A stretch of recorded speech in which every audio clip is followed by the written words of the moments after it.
It's amazing what you can do now with technology. Oh, I'm telling you. Well, I wouldn't have been able to blog, 20 years ago either, or 25 years ago. You'd have to be a journalist and have a newspaper. So, Absolutely. Okay, and we're ready to go. okay.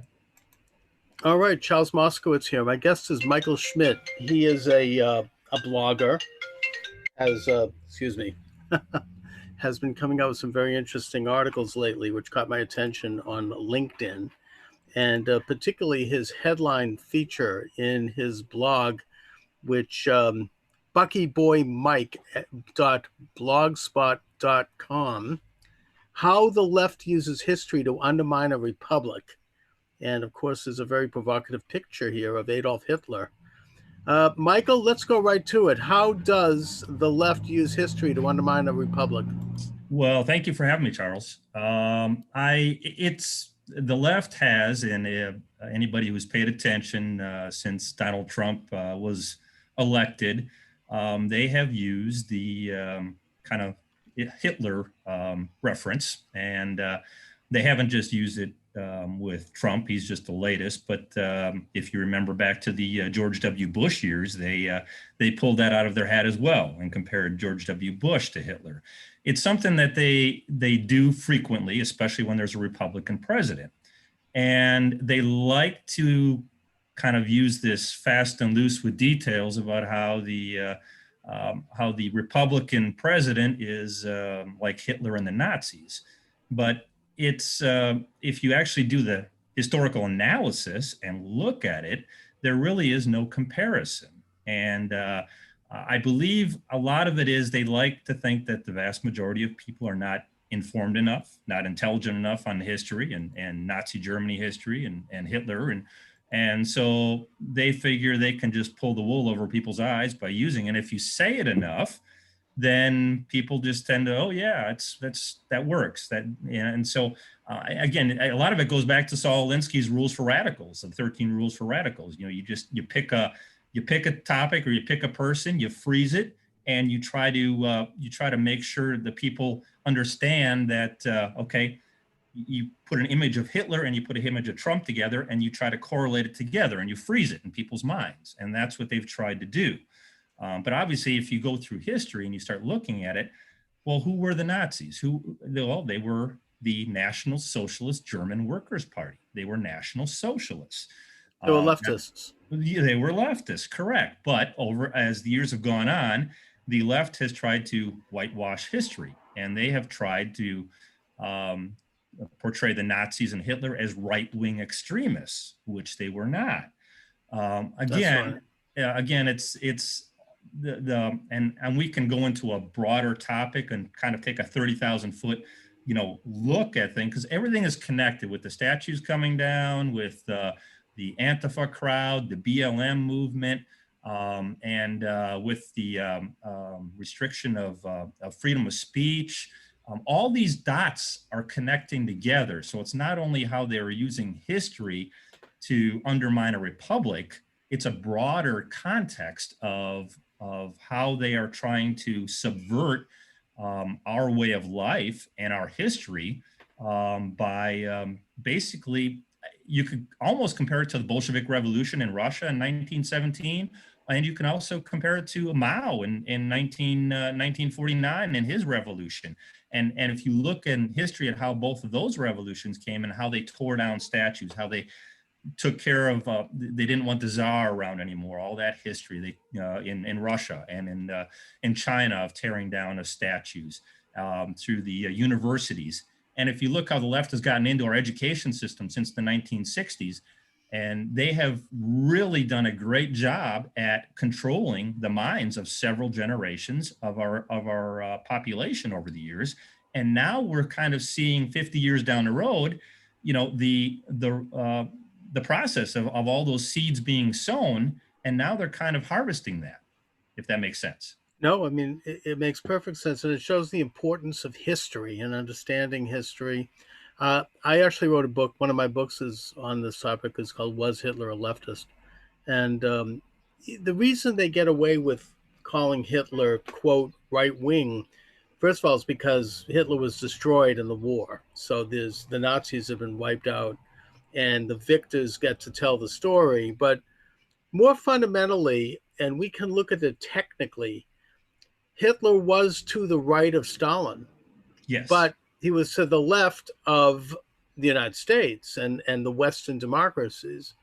In other words, Stalin was at the furthest left you could go. It was an international socialist. Right. He completely nationalized everything in the name of the quote people. There Yes. was no such thing as private property, no such thing as labor unions. The first thing that the Soviets did when they took over was get rid of labor unions and kill all their leadership. Mm-hmm. Everything was moving toward this bizarre utopian idea of absolute equality, where anything that stood in the way would be annihilated. Hitler, on the other hand, was like Mussolini. He was kind of a hybrid. It was sort of a third way, is what Mussolini called it. Whereas they went to the left in the form of nationalizing and authoritarianism and creating this quasi-utopian state that would create a new kind of human being. Yes. But they left in place some of the conventional trappings of freedom. Like they left the church in place. They left small business in place. I mean, Mussolini, who started out as a Bolshevik, realized that Italy wasn't ready for that yet. So because the Catholic Church was still too strong and private, Italy was made up of small shop owners and small farms. So he came up with what he called the third way, halfway between Bolshevism and freedom, Right. as a way station, as an attempt to eventually move the country in that direction once it was ready for it. And Karl Marx, in the Communist Manifesto, which is kind of their declaration, he talks about this very explicitly, where he talks about how socialism would have to be adapted to the conditions of each of the societies that it targeted. It would have to be implemented stealthily sometimes under the name of something else.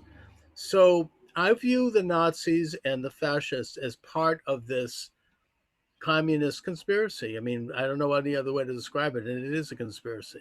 You're right. And yet, the only reason why the left now can try to turn the tables and say, "Oh, well, they're actually on the right," is because they can say that technically they were to the right of Stalin, but they were leftists. Yes. Nazism was viewed as a left-wing movement right up until around 1938, Yes. probably 36 when Mussolini invaded Abyssinia. It started to Mm-hmm. become unpopular, but they were totally, promoting it. I mean, FDR promoted it. He thought it was a great thing, and they were outright allied with Hitler during the Hitler-Stalin Pact when Right. you had the communists operating inside the FDR administration actually helping Hitler because that was what they were supposed to do.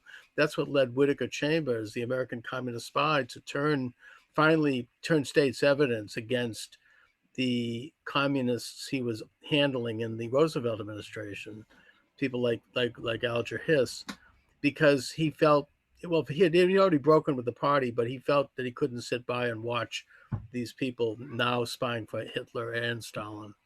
Right. Right. And I think, again, we can take a broader perspective on this because if you've looked especially over the last few months with everything been going on since the virus has started and the way we've had these government lockdowns, and then with the rioting and the looting, and with the George Floyd incident in Minneapolis, and using that as kind of a lightning rod to start. And really wouldn't have had to been the George Floyd incident at all. It could have been some other incident. Oh, they would have found something. They would have found something, yeah. Very predictable. But it's very predictable. And I had this. I think this is important. Is Saul Olinsky's Rules for Radicals, and anybody who's aware of that book, and yes. President Obama is very well. He was a Chicago guy, and he had 13 rules for radicals, and rule number 3 I think is important to remember because it's really what's going on right now, and that is, whenever possible, go outside the expertise of the enemy. Look for ways to increase insecurity, anxiety, and uncertainty.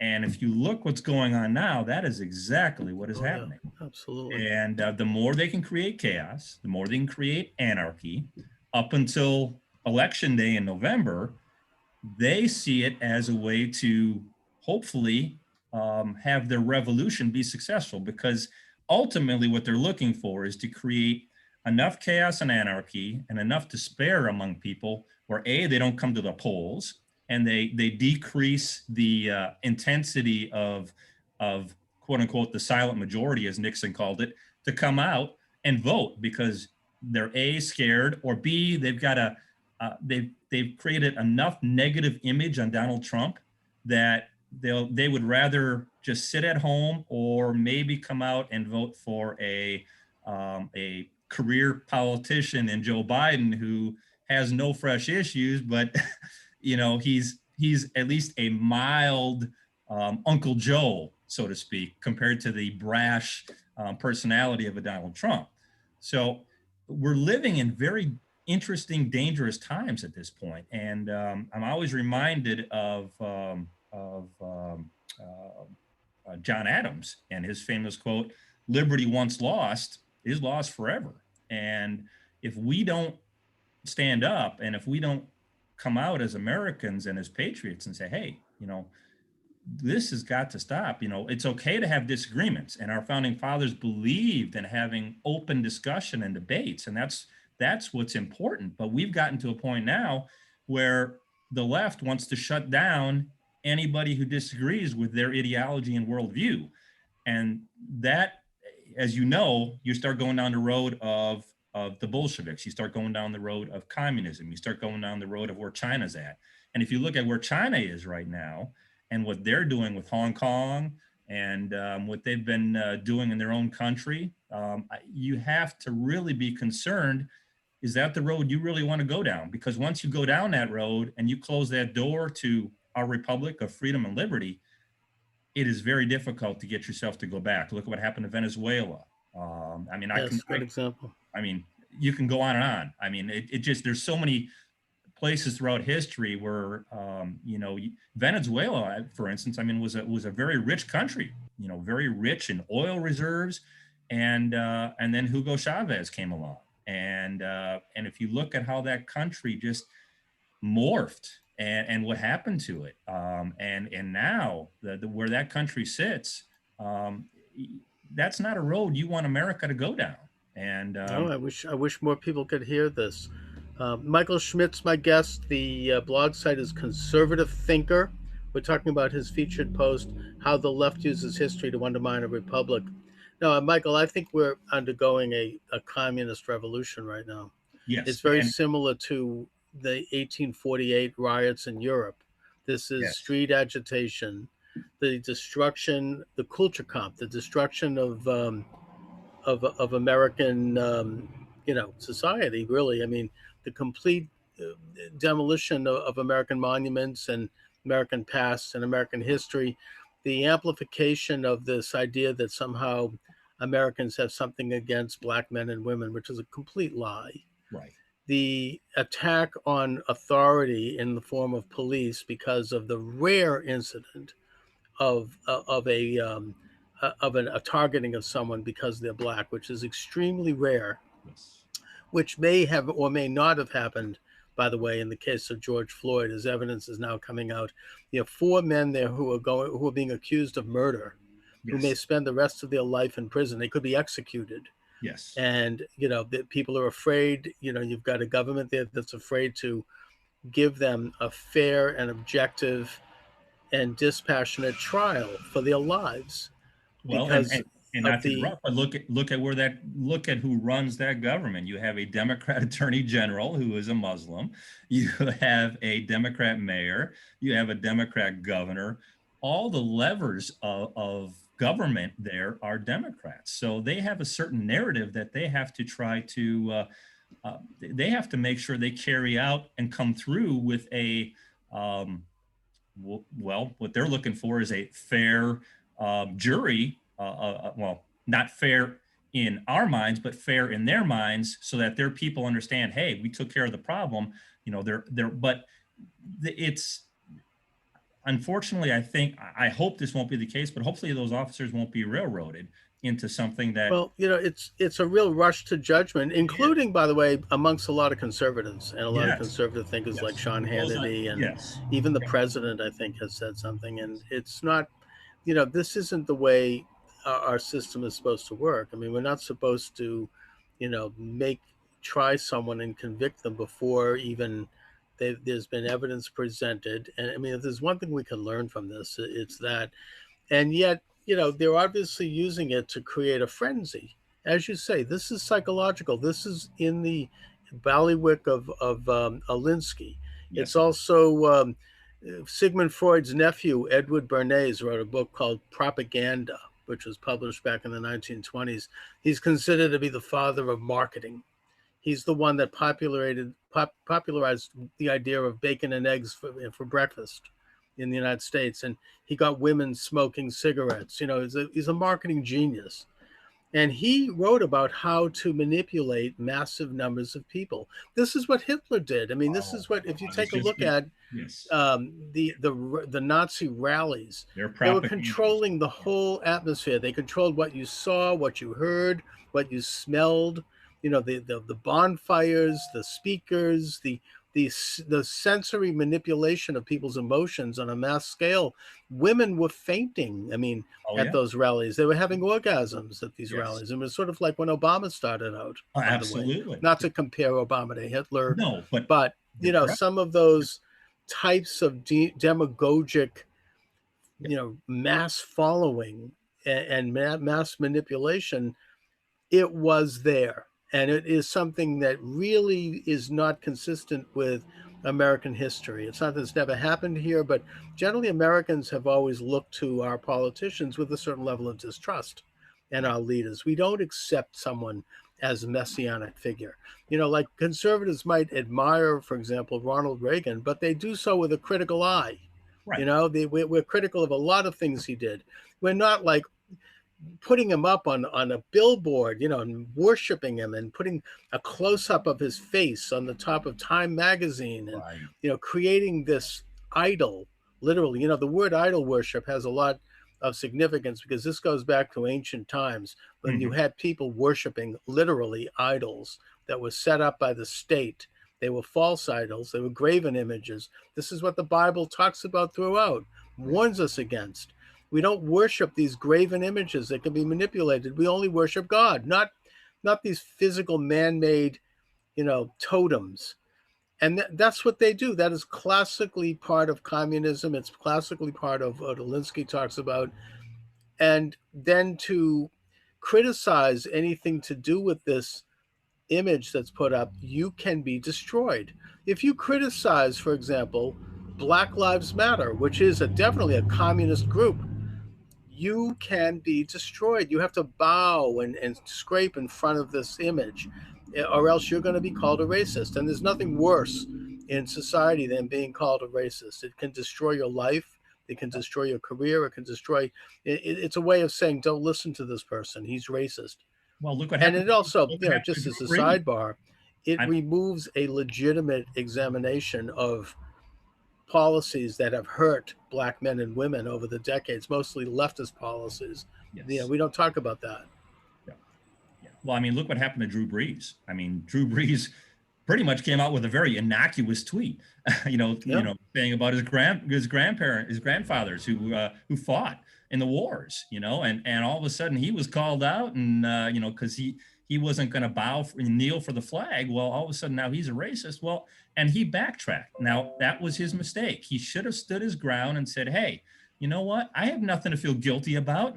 I'm proud of my grandfather's service to America, and I that flag, that's what that means to me as an American. And yet he bowed to the pressure, and his wife bowed to the pressure. They had to. They had to. They didn't have to, but they did. And right. Otherwise, it's like either you do this or you're going to lose your or you're career. no longer playing football. So that's right.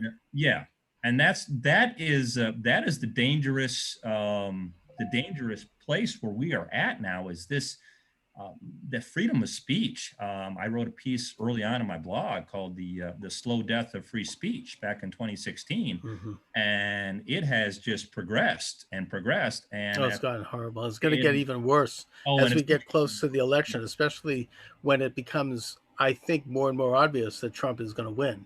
yes, And I mean, we even saw recently the example of the CEO of Goya Beans perfect example. being, AOC and these other communists, these other jackals, got together and said, well, we're going to boycott him. Why? Because Yes, he said something positive about the president of the United States, right. the present administration. So he's going to have to lose his business. He's going to have to be publicly denounced. This is absolutely a communist thing. I mean, this is what they do to their own people. This is what Stalin did Yes. to the original Bolsheviks. He put them all to death because they weren't politically correct. They didn't bow properly in the right direction.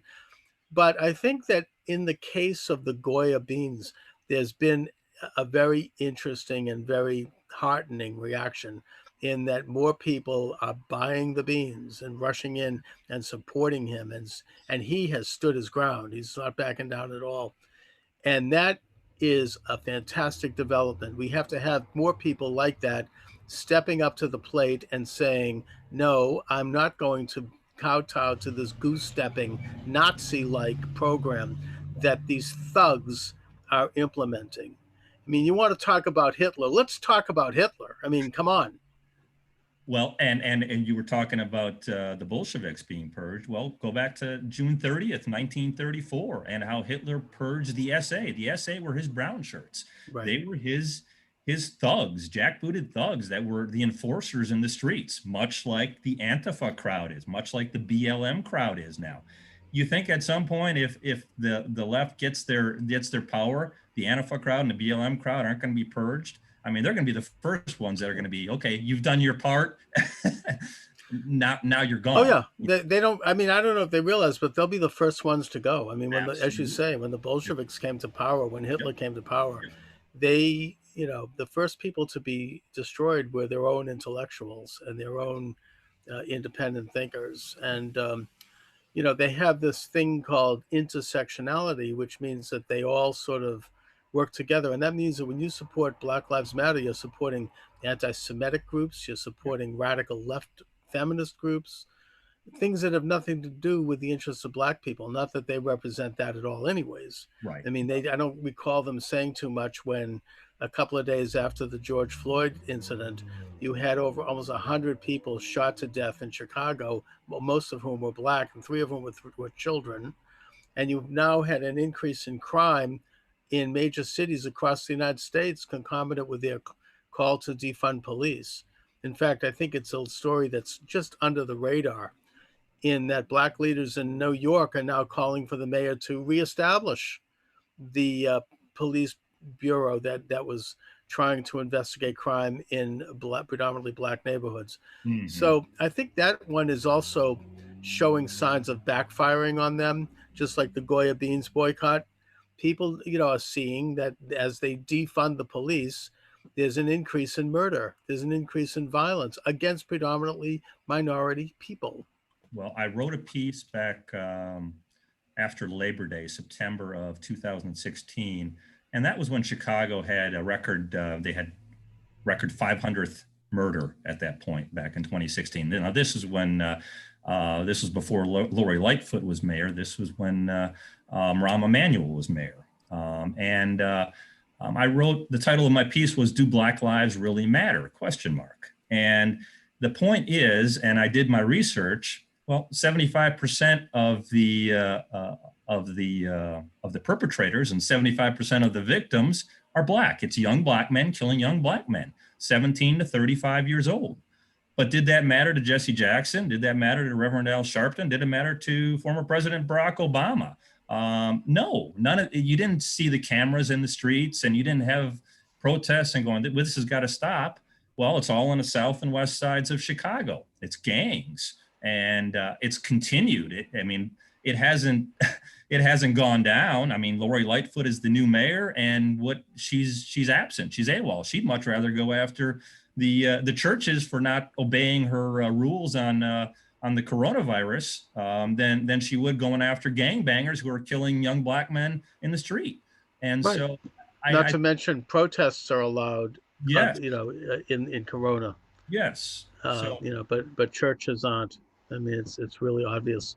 and then the other thing I was going to mention too, you look at Tucker Carlson. Tucker Carlson is one of these guys who has been outstanding in his on his show and his monologues that he goes on. He goes on these Amazing 9-minute monologues. Oh yeah, and he is holding everybody accountable, not only the left but Republicans, and it's amazing stuff. And here the left comes after him again because they want to silence him, because they don't want his voice. Yes. On well, the TV. it's going to get happening? really, it's really going to get ugly. I mean, Michael, you're talking about getting into YouTube right now. It's actually a tough time in YouTube for anyone that doesn't genuflect to the left. We saw recently Stefan Molyneux lose his program. He'd been on YouTube for 10 years. Mhm. He had thousands of videos. He had over 1 million followers. He's a philosopher. I don't know if he's you know who he is. I mean, I don't know. Did he say? I never heard him say anything that I thought incited hatred or violence at all. But he was not warned. He just was pulled down. No, he's been very big in the everything fight against destroyed, Islam, everything removed, and I think that's probably part of it. But yeah, he's been very big in the an effort of trying of how the Muslims have gotten into Europe. And okay, well, that's a taboo subject. You can't talk about you can't talk about Muslims, Jews, or gays. Yes, correct. Correct. In the YouTube, those are off limits unless you're goose stepping to a party line. Correct. You cannot engage in any debate or criticism on those issues. I mean, I feel nervous even mentioning it right now because tomorrow morning I'll turn on my YouTube and it'll be gone. I recognize that. And by the way, I have a lot of backup. I mean, my program is heard on about a dozen different other venues. You can find out about that by going to my website, charlesmoskowitz.com. Okay. It'll be very damaging to me if YouTube takes me down, but like most conservatives, I have developed alternative means to continue, even if it's in a truncated way. And even with Twitter, I now am on Parler, which is an alternative to Twitter. Yes. There's these other things, TikTok. I mean, all these other venues that you can now start up on and do. And my feeling is the more you can do, the more you can diversify, then you can at least maintain a presence. But it's sad. I was hoping for my station to really be much further along than it is. And I've been told by people who know how this works that I've been shadow banned. And it's just, I mean, it's sad. I haven't said anything that incites any hatred against anybody. Right. It's just it's because I'm a supporter of Donald Trump. That's the bottom line. I think that's why Stefan Molyneux lost his program. This is an election, and it's getting close to election day, and they're just going to take down anyone that doesn't, that might help Trump. It's that simple. I'm surprised they don't even take down the president himself. That Twitter already has in certain situations. Well, and I started my blog back in January of 2016, and the reason I started it was I kind of felt a nudge or a calling to kind of put my voice out there. I have a BA in history from University of Wisconsin, minored in political science. I was hearing all these pundits on these particular news programs and thinking, boy, you know what? I can offer my voice, and I can be just as articulate or more so than some of these people that are on the airwaves. And so I started my blog, and I never I've got over 200,000 views in 4.5 years. Now that's not much, but I've done all my own marketing through Twitter, through Facebook. So I haven't paid anybody to market. It's just been on my own and learning how to blog, learning the blogging industry. And so for me to at this point say, boy, I never would have expected I would have had over 200,000 views of anything that I would write or my thoughts, but I've had a wonderful wealth of advice and some great feedback from people on my writing. And so it has encouraged me to keep writing and to stay after it. And now with everything that I've seen going on over the last several months, I'm even more strong in my efforts to try to touch as many people as possible. And hopefully with doing an interview with you and talking with you, we can hopefully at least open a few more eyes of people to what's going on, to the truth and to the reality, and using history as a guide to say, hey, we have something really good here that our founding fathers fought for. You may want to think about throwing that in the toilet.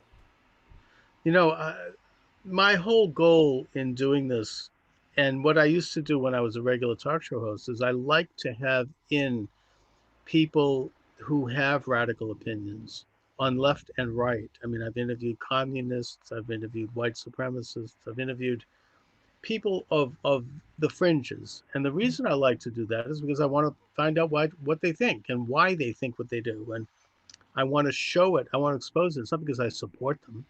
I may agree with some things incidentally, but I don't support those views. Right. But I think that those views are powerful and they develop an influence, and that's why I want to bring them out and smoke them out and try to take a look at who they are and why they believe what they do, with the assumption that my viewers are intelligent enough to understand what's going on and who they are. But now I can't do that. I mean, I want to have various people on, but I'm afraid to. Yeah. What good am I going to be if my station's taken away? I mean, Right. I feel like there's this invisible line, and I don't quite know where it is and where to cross it. For example, I want to interview people who are anti-Semitic. I'm Jew and I'm very pro-Israel, and I have very strong feelings about that. And I consider that to be a threat to not just my people, but to this country. But I'm afraid to have them on. Right. If I have them on, I'll be taken down. Right. I mean, in fact, I've already had a few shows taken off the air as it is. So and you should it's know just it's really a sad commentary in this country that we cannot engage and have enough trust in each other to engage in vigorous and at times tough and ribald debate and dialogue. We can't do that on these venues. I always thought that they'd get to this, but I hope not. But they are there now, and it's getting worse. Well, I wrote a senior thesis in college at the University of Wisconsin, and I had written, I at the time, could what happened in Nazi Germany happen in America? And at the point, I mean, that was back 1993 when I graduated. I thought, no, I could not see a point where that could happen in America. But now, 25, 27 years down the road, I can see that there has been enough, you look at the left has basically used 100 years they've had of kind of sowing seeds, if you will, for this revolution. I mean, you can go back probably to Woodrow Wilson and you can, clearly. Yeah, I mean, he clearly would be probably the first divergent president from our founding fathers' thought process, and then go from him and head on over to FDR and the New Deal programs, and how that completely expanded our federal government and putting those tentacles into the lives of your average everyday citizen, getting them more susceptible to government control and reliant on the government to take care of them. And then from there, you move kind of into the 1960s, and you move into the Great Society programs of LBJ, and again, just another boost to the monster that is Washington D.C. and the federal government. And then you move from there into the 8 years of the Barack Obama administration, and so you can see, as over history, as time has gone on, you can see where we've had certain people that they've planted the seeds, and like I mentioned earlier, the left got into the education system. The right kind of ceded that to the left. And that has been a big mistake, as you see. Oh, yeah. I mean, and now we've gotten to the point where now we're kind of reaping the left is reaping the dividends of that. And now, if you look, years ago, Jay Leno used to do his, jaywalking segments. And I used to love those because they would ask him historical questions. And a lot of these young people, I don't know, it was hilarious, but yet it it was frustrating to see, because that's where our education system has gotten us. I have written about this often, and I say it often in my blog. Ignorance and apathy have led us to where we are at today. And we've been an ignorant republic, and we've also been apathetic because we haven't been stewards of this republic. We haven't taken what our founding fathers gave us. We have elected people that are representatives of us, extensions of us, but we really haven't cared about who they are. You see a name, a lot of it is name recognition. You see a name, I'm, on the ballot. Oh yeah, well, he's been our senator for, the last 20 years. I'll just check his name, and they don't bother. That's travel. Yeah. Nobody even does any research on candidates, and they don't take that responsibility as a citizen to heart. And we need to get back to that. And again, programs like yours, blogs like mine, people like conservative talkers on radio, like Mark Levin. These are people, Thomas Sowell. I mean, these are people that we need to get more play, and people need to listen to open themselves up. And then the other point I wanted to make is the media used to be, at some point, the media was at least somewhat fair and impartial, but they have completely become it's horrible. a voice for the Democrat Party and the left. And so, how many actual people are anti-American in this republic? How many people are actually socialists and communists? Depending on what polls you listen to and look at, maybe 15% of our republic, maybe 20% at most. But the media amplifies those 15%, those 20%. So it makes it feel like it's a whole lot more. And the silent majority, who, really, for the most part, they don't want to get engaged. They're quiet. They just want to live their life. They want to go about their daily business. They want to go to church. They want to do their jobs, and they don't want to get involved in this. But as you saw in 2016, that silent majority said, you know what? No, we don't want Hillary Clinton. We're coming out and we're voting for Donald Trump. And a lot of people who hadn't voted their whole life, or hadn't voted in 30 or 40 years, or hadn't voted since Reagan, they came out to the polls and said, no, we're voting for Donald Trump. It was a beautiful thing. And I think you make the point accurately that the left controls the high ground in the culture and in the area of education, especially for children. Yes. Marx, one of his planks in the Communist Manifesto is the public ownership of education, of educating children. They know that when they get them at a young age and they switch the lever from an education system that teaches people how to think independently, cognitively, how to develop abilities to function as a free person, and they switch that over to behaviorism and soapbox preaching and propaganda, yes, then they'll have them at an early age, and they do have a large percentage of them. It's a very sad and troubling phenomena, and the media has always been left leaning. Certainly, but they've gone so far off the deep end in their response to Trump, who is, I will state, a major threat to the left-wing enterprise. He shakes the whole foundations, going back to Wilson. yes. He might wake up the beast, Right. and they will go to any measure, including this whole cockamamie conspiracy theory that Donald Trump was a Russian spy. Right. That went on for 3 years. Every day we'd have another drop of propaganda coming from the media that he's about to be indicted for being a Russian spy. And you think how ridiculous that is. Well, I want to read you a quote, because I think this is essentially kind of sums up what we've been talking about.